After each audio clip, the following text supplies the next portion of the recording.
Welcome to Draw Process. I'm Ike. I'll be drawing page 46 of episode 2 of my comic, First Sun and Sword. And today, it's a big panel with a cityscape from a kind of flat, kind of bird's eye view. And I don't do that kind of thing very often, so I'll talk about that process as I also process about my development as an artist, as I always do in this series. Here we go. All right. So I lost a bit of footage this time. I think I didn't record it on accident. This page will have 2 panels at the top in one tier, one row, and that is kind of a wide shot of Farah getting Sword into the cart, and then with Sun there, and then them getting ready to move right towards the camera in the second panel. And the last panel is a bird's eye view of the cityscape. This is roughly sketched out with like a 4H pencil. And that's what I went with. You know, it's, I think it was my first idea or maybe second that I went with in that thumbnailing kind of roughing stage. And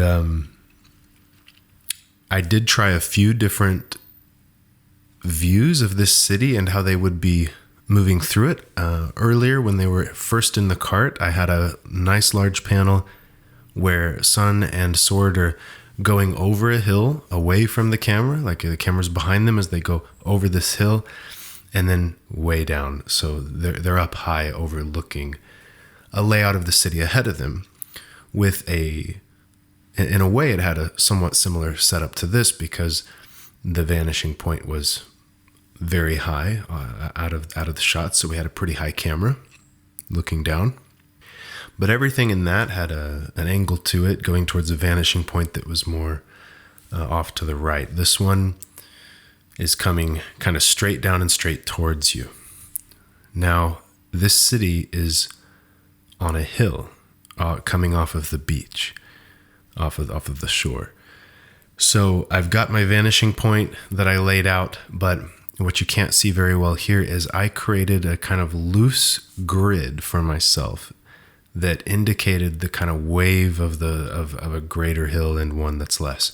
So the buildings are going to be level. They're always going to go to the vanishing point on when it comes to their roof, their windows and so on. But the floor where it meets the road is going to be deeper. Then it will go to a different vanishing point, one that's actually much higher, depending on how sloped it is. So everything's close to level, but it does start to slope down and down towards the bottom, more so than anywhere else. And this layout, I've got a very tiny cart with Sword, Sun, and Farah running on the road, kind of in the bottom right kind of quadrant of this panel. And you'll notice the way I laid out the buildings, I'm just making it up as I go, varying the shapes somewhat, leaving some alleys between them, and I'm playing it by ear. How dense is this city? And you know, how many roads would there be in between or alleys? How much variety should there be in the buildings? And I kept it pretty simple. Everything's pretty well on a grid. There's certain roads that are wider, and so I wanted to break it up and not have just an entire pattern of these blocks, these cubes. So we have a road near the top, third going horizontally, and then another one at the bottom third. And we have an angle on the road that they're on, coming from more towards the center or left down to the right, leading off the panel, off the page.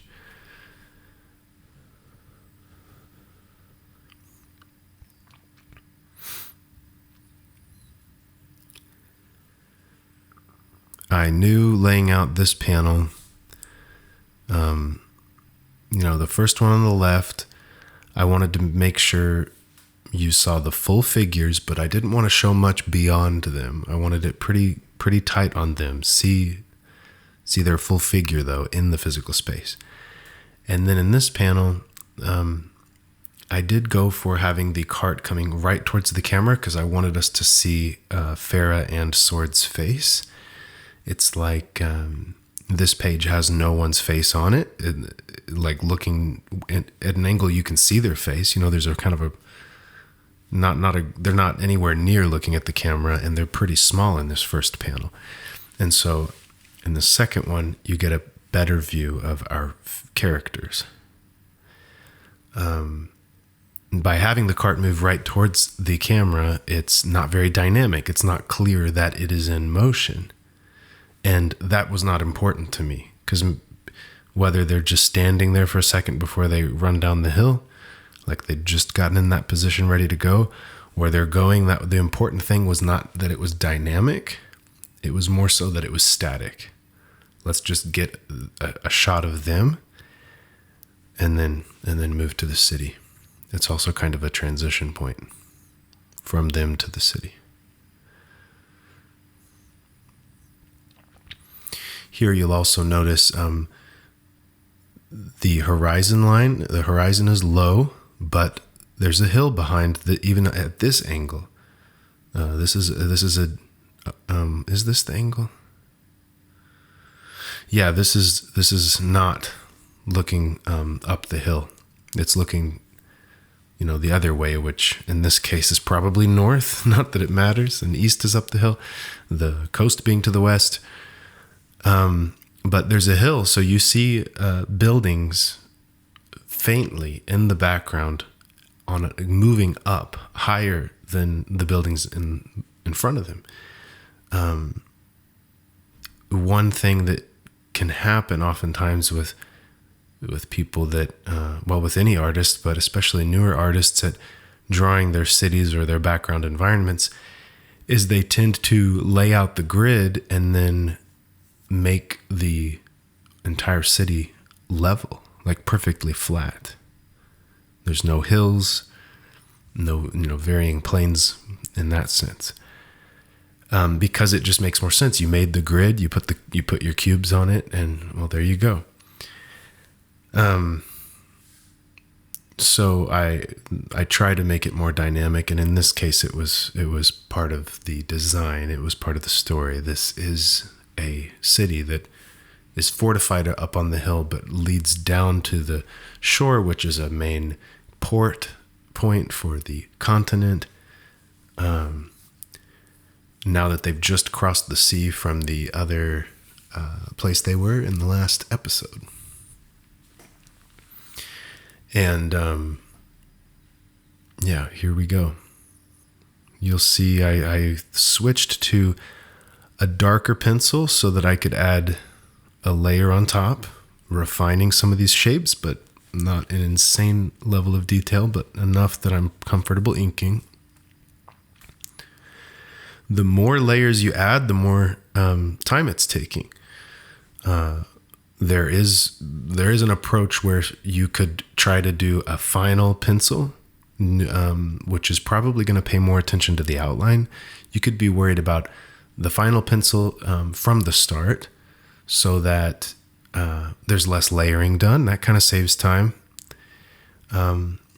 but it results in a different approach that can affect your compositions, and so on. So I tend to do this layered pencil approach. Lighter pencils, roughing it out, build on top of that a bit, and then go with the darker pencil, build on top.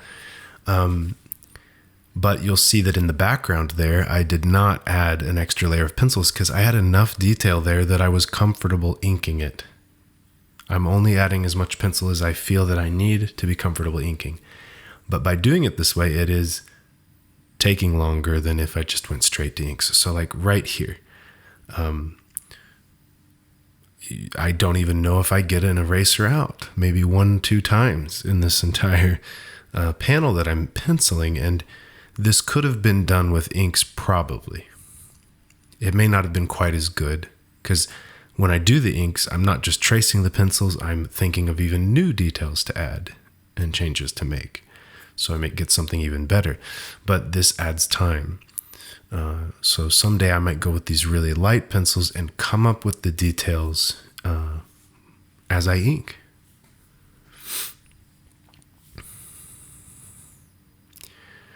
Yeah, so I'm going with varying heights of the buildings, varying layouts. Different. Most of the roofs are flat, but some of them are pitched. A little bit of walls and fences, and even some animals behind those fences.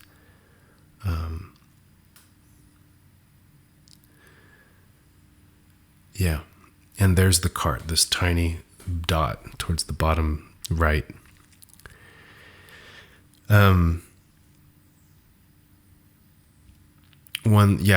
The width of the streets is something I'm keeping in mind, that if the street is realistically narrow, like I just made this street wider than it was in the prior shots, arguably. I believe this is wider than it was earlier.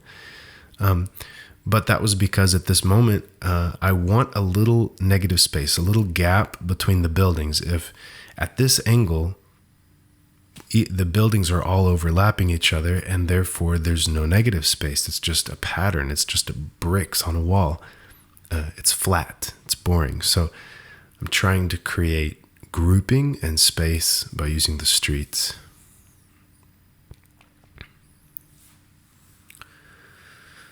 And based on the way I was drawing the last scene, even the shadows and the position of the sun is being accounted for. At this angle, the sun will be on the right.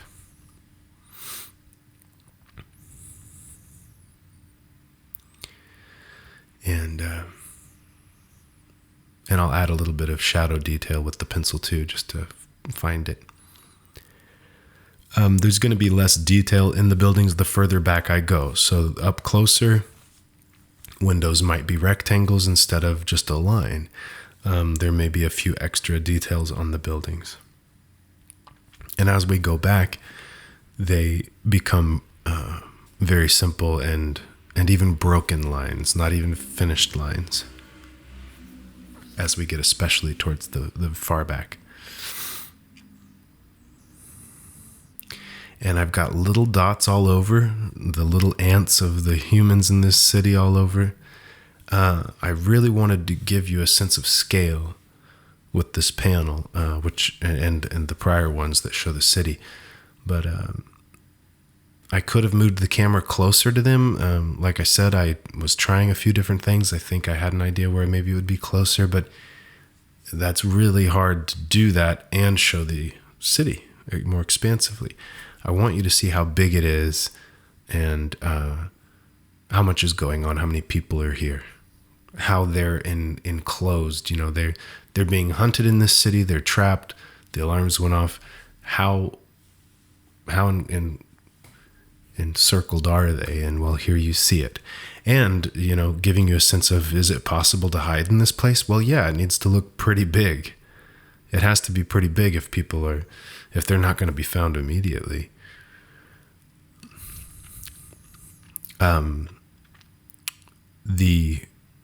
The lizard man is chasing them. We saw that in several pages back. And the idea is he's just not arriving in time. Farah beat him there. She was coming from a different location. It makes sense. He could also be slower than a human. That's up for debate, or just have less endurance, which I think is quite feasible with how muscular and huge he is. He's probably going to get winded.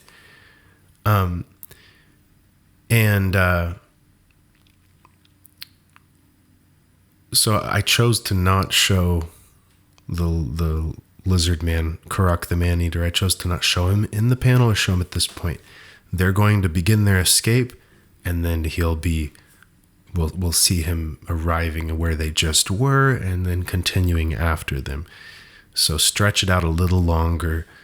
This presence is following them, and he'll catch up with them soon. Build that anticipation a little bit more. And now with the inking, the pencils aren't, final and super exact. I'm getting it in the inking, and you'll see the lines in the back are very smooth and broken and not even finished building pieces. And then as you come forward, the lines will not even be like necessarily a straight vertical line on the side of the building. There's in and out points based on the construction and so on.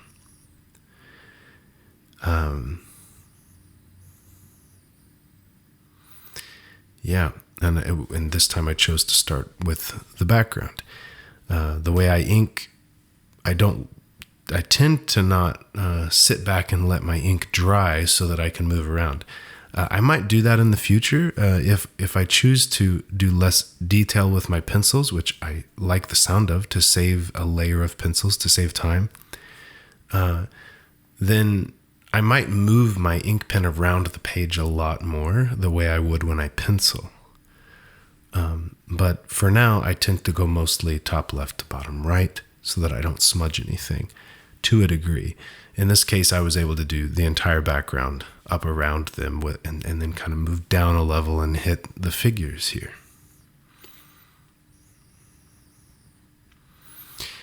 And as I'm going, I have to pay attention to the relationship between objects, the scale. Sword is on a plane of, he's a visual plane. I guess he's a little closer to the camera than Sun, so he's going to be a little larger. And then Farah the same. She's a little bit closer than he is, so she's a little larger. It's more about the relationship between the parts in your drawing than each of them being measured in relationship to the perspective itself. It's the relationship between the parts that will convey reality, depth, so on. We want to communicate relationship between things, not a bunch of separate things that each are related to only a grid we apply to it. So, especially for more expressive styles, cartooning styles, which is well suited for comic books because you can communicate, emotion and story and stuff pretty well that way.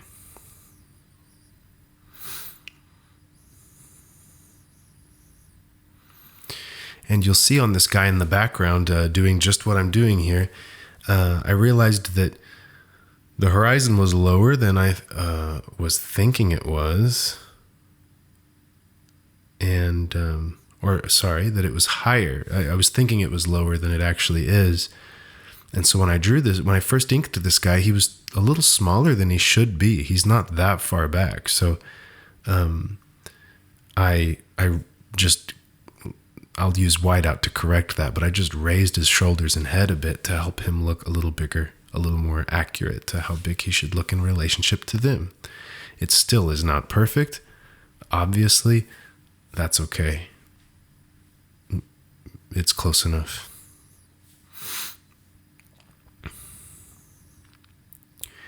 There's kind of two approaches to that. Besides perfection, there's two approaches. Some people will, design and construct the scene and the elements of the scene in such a way that they can obfuscate these challenges of drawing everything in perspective and so on. Whereas I tend towards drawing everything, just showing you what's there. That can be more challenging in a way. I mean, it's at least a different kind of challenge. But when it comes to you're processing more information as you go with that approach than a more careful design approach, which can also be wonderful and very creative. But the more I'm drawing these comics, and what I've always longed for is that freedom to draw anything. If I had to draw a page that's, a slasher in a summer camp, I can just start drawing, and I can use my imagination to construct all the things in the shot and all the characters and what they're wearing. I just make it up as I go, straight with ink if I can. That's more the dream. And if you want that freedom, that flow, then you'll need a lot of practice drawing, and drawing in that fashion. If you're drawing, I used to draw more design oriented, and I might spend an hour on one drawing, whereas now I tend to draw a lot faster. I get more drawings done. So it's how you practice too. Practice in the fashion that you want to be doing it, in the way you want to be doing it. And, that's not the only way to practice. Sometimes you need to be just practicing your free throws or whatever, something specific. My work on anatomy has helped me a lot, and I actually want to continue that. I've recently been motivated to hit that again, because when I look at these pages versus prior books, I'm much more confident with my anatomy and my poses, and I know that they could be even better. And that craftsmanship being shown and displayed on the page will elevate my work to a higher level, in many people's eyes. People will give it a chance that didn't before. Even if the story's not better and the storytelling's not better, at least the draftsmanship will be better. And that might make a difference.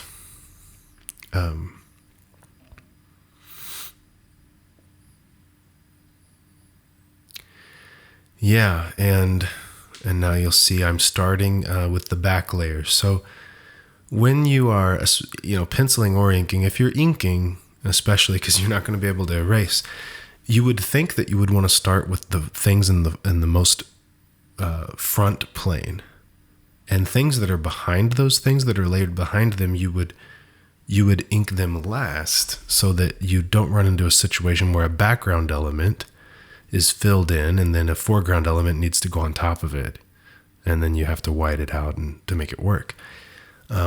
But then your hand might smudge the ink in this case. So I work from the background to the foreground, and because my pencils are good enough for me to see, and I have to think while I do it, I have to pay attention. I go ahead and draw the background pieces first, and I just use a lot of broken line, a lot of like fading out of focus near the bottom of these buildings, for example, so that I know there's room for the next building in front without overlap, without messing that up. And you can watch kind of that organic way that I'm layering these elements bit by bit.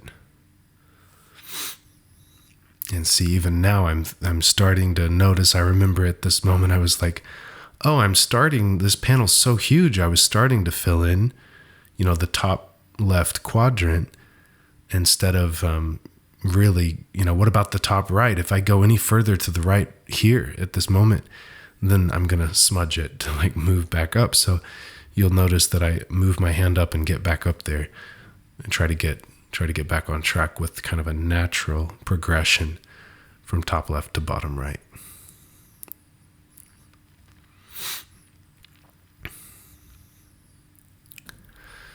The Memphis Comic Expo and meeting other creators was so inspiring, and spending the weekend with some creators and driving up together and back, that was so inspiring and exciting and encouraging. And I was so motivated to come back, and I get back and I kind of have a cold and other issues going on that I have to address that, it just weighs you down. And then we had the election the following week, I believe. Yeah. And, that stuff like pretty quickly tries to weigh me down and have me forget, that energy, that excitement, and what I was thinking was more important at the time. But it's working out. I haven't forgotten the lesson. I'm engaging more online with other creators than I had been. I'm just trying to make that a focus, getting off of social media, for example, and instead reaching out to somebody or communicating in a more private Discord, something more meaningful. And I'm trying to remember that I'm playing the long game here, and it's going to be okay. Like, there's ups and downs. There's times I'm more busy. I'm never exactly phoning it in, but sometimes my motivation is low and my hope is more low about, what am I doing? Can I keep doing this? And is it going to actually get better? Because if that's something that's more disheartening, is if I'm like, if I'm too busy and unmotivated, then my work might start to suffer, like the quality of it and any progress I might make. And that is more depressing than anything. As long as I can look at work and look at past work and see that improvement is happening, then it's motivating. I still have hope. And if I can't do that, it's a struggle. So, and that's part of the challenge of going through growth spurts, going through changes in your art style and stuff when you're trying new things, because you're not sure if you're moving forward. But being patient with that, over time, I'm able to look back and I see that I continue to steadily progress. Do not quit, stick with it. It's going to be worth it. And it's okay that it feels funny right now, because just keep going. It's working out. And on I go.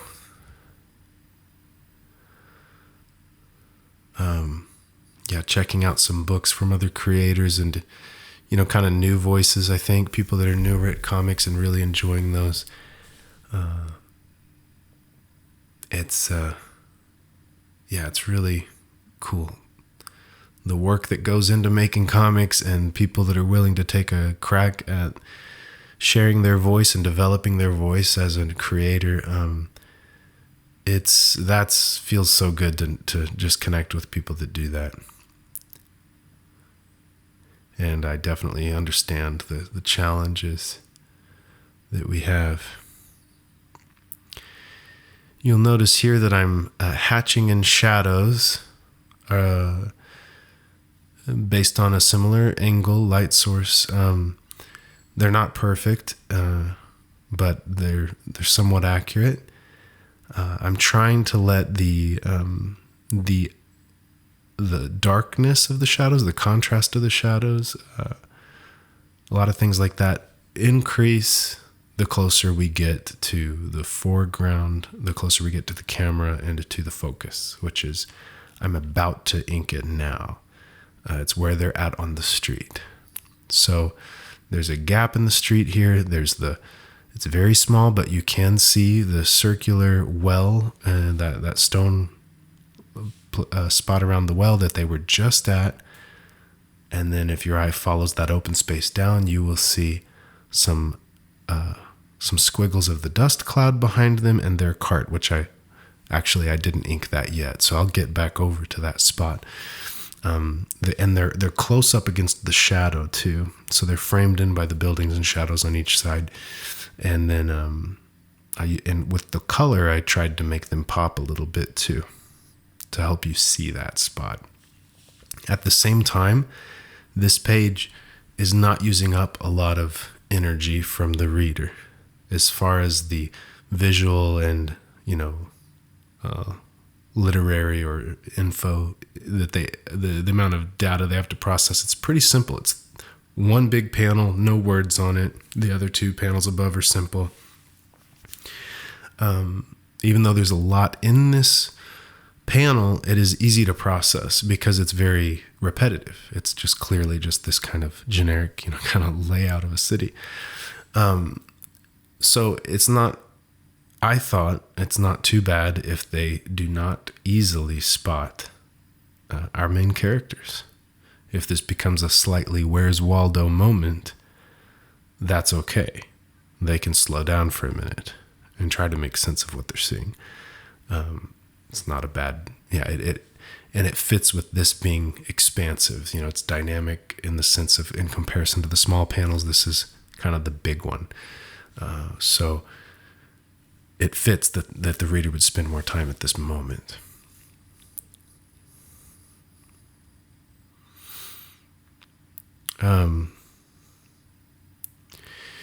Yeah. I wonder what's next for me. I'll keep doing these pages one per week. And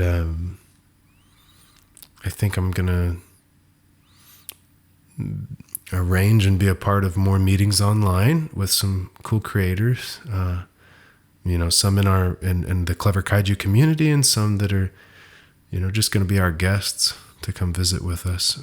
So I know I want to do that, and I'd like to teach more about what I know. I don't know that I'll do that here in the YouTube, but at least doing, some online meetings through Clever Kaiju, maybe through our labs, the more workshop or class structure that we have. I might teach some things there.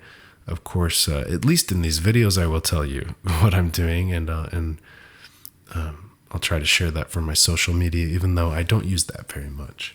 But if you subscribe to Clever Kaiju, you'll be able to stay up to date on anything going on there that I might be a part of, our Discord community and our website. Here, the brush pen is not simply filling in blacks. It is finding blacks, finding and spotting them, thickening lines and spots, adding weight to spots, doubling around until I am happy with it. You'll notice I did quite a bit of that on the cart to make sure it popped off of the background. I'm not going to simply rely on color to separate those things. I want to get it with the inks.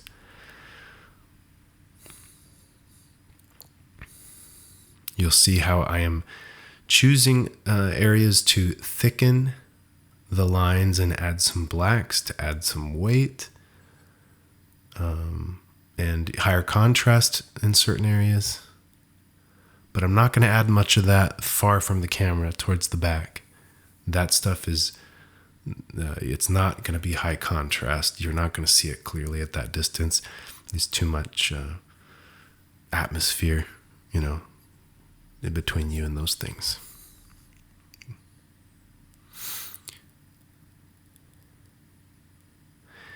And when I go to color, I actually decided to throw on my shadow layer, where I just add a slight cool blue, dark blue over things.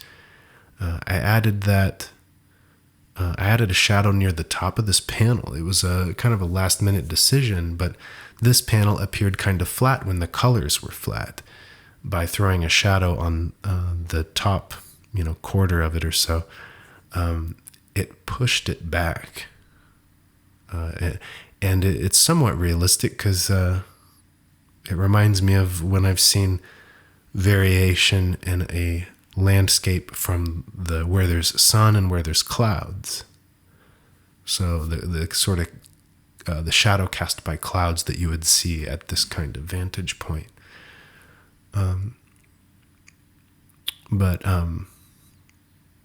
Yeah, and then that's sort of stylistic, but how subtle I choose to be versus just abstract when it comes to colors.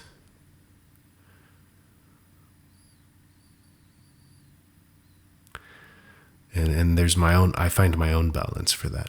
With the pen here, I went in and I just cleaned up a few details. I added a little bit of texture onto the street, just adding a little bit more to it. And I used a micron so that I didn't have to get the G pen out again.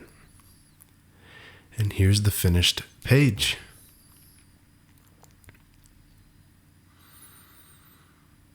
And that's it.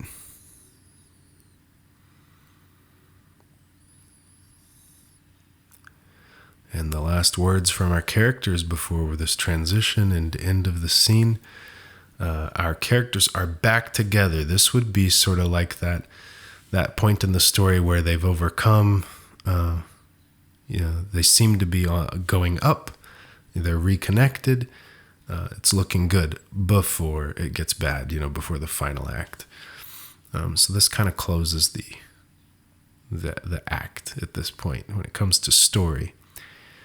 And I'm looking forward to turning the page, because I've been doing this fight scene and this stuff for months, and now I'm on to the next thing, and it's going to be in a new location with get some characters back in, like Pompadour and his gang and the Lizard Man, and then how that fight would play out. It's going to be very different than what we saw so far. And a good challenge for me, a good learning opportunity. I will keep being the practice of my art, and I encourage you to do the same. See you next week.